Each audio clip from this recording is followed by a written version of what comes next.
Hello, my name is Jeremy Fox. This is my ASD Project 2 reflection video for ASD term 1204.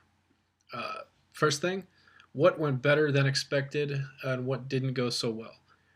We'll start with what didn't go so well. First off, right out of the gate, I started out refactoring my entire app to work with pulling the static data from the data.json, XML, and CSV files.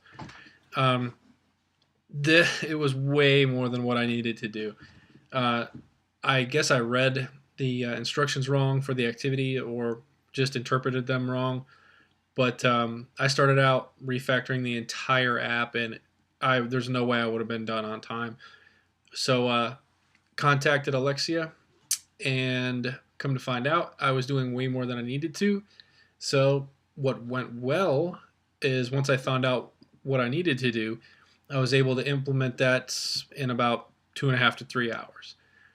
Just adding buttons to the home screen, 3 different buttons to the home screen, one for JSON, XML, CSV, and implemented those features in a new list. Boom, I was done in no time. So that's what went good and bad. What skills from previous courses did you need to rely on to get this project done? General JavaScript knowledge, specifically relating to how to deal with objects and how to parse data. And that leads me to the last thing.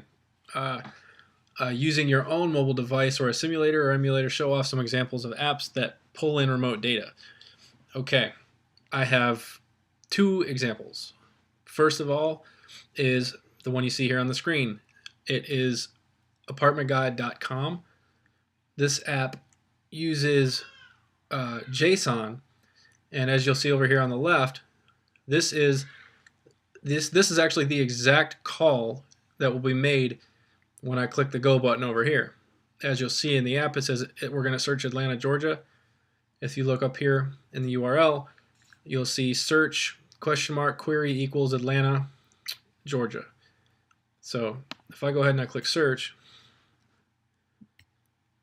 we have the red ones at the top are what are called spotlight listings, and then everything else below is just a regular listing. So we have 1 spotlight and probably 20 or so regular listings. So the first regular listing, the title is called Capital Gateway. After that, we have Lofts at Muses. So if we come over here and we look at the JSON, we can see we have spotlight properties and listings. So like I said, the spotlight properties are the guys at the top in red. So if we pull that up, we should see one called Park Trace. So here's one. And this is the flats. And Park Trace, right there, is the name. So to get this title in here, we would have to go into the main object. We'd have to get spotlight properties, come down to the index of 0, 1, because this is an array, and then get name on that. So if we minimize this, we can pull up listings and see the first one should be Capital Gateway. There it is, Capital Gateway. Next one should be Lofts at Muses. Right there it is, so in order, and this is an array as well. So there's Apartment Guide. And we can actually go to the next one. Rentals, this is also by the same company.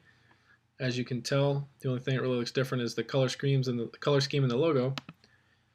But this app is also using JSON. So if we do a query for Atlanta, Georgia, there's no spotlights here, so they're all just regular listings.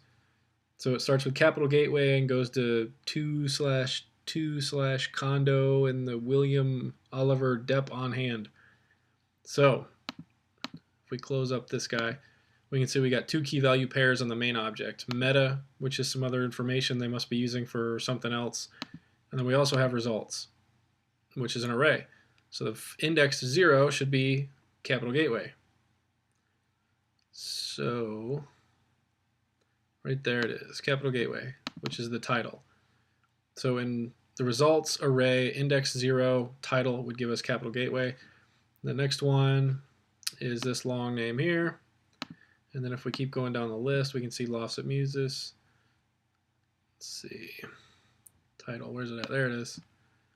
Lofts at Muses. So that's how they're pulling data into their app. That's it for the video. Thank you for watching.